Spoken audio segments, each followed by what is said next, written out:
One of the backbones of a successful organization is their training. But knowing what to train and when and why is a critical step in progressing any training need. I've often heard stories of organizations who put people through what can only be described as senseless training with very little monitoring or outcomes-based reflection.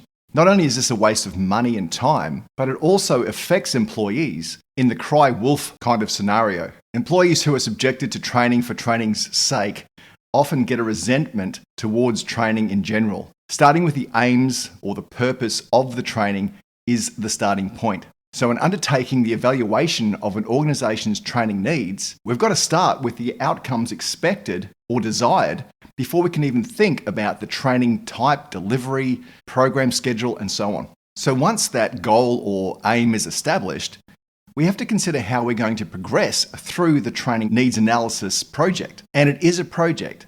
In other words, it has a start and a stop time, it has a budget, and it has a series of steps that must be completed in order to get to that end goal. So a training needs analysis is nothing short of a simple project plan. So now that we've got the aims established, how do we move forward into the project plan itself? This is where we have to consider how we're going to collect information, how we're going to analyze that information, and how we're going to make recommendations. At the outset, it's important not to include your own biases, as they may shift the way you conduct your research or your fact-finding mission, and therefore skew the actual results or recommendations of your training needs analysis. For example, if you believe an accredited course is the way to go, then you might discount interviews or data collection that suggests otherwise. There are 3 levels to the data collection when undertaking a training needs analysis that really must be incorporated into your project plan. They are organizational, frontline management, and finally, the target staff. By gaining information from all 3 levels, you're best positioned to recommend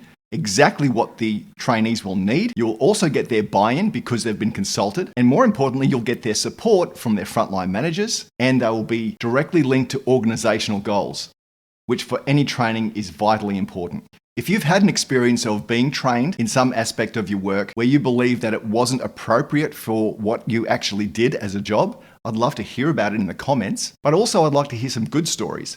If you've had the experience of either undertaking a training needs analysis or being involved in training that was planned correctly, I'd love to hear how that happened and why it was perceived by the employees as a good outcome.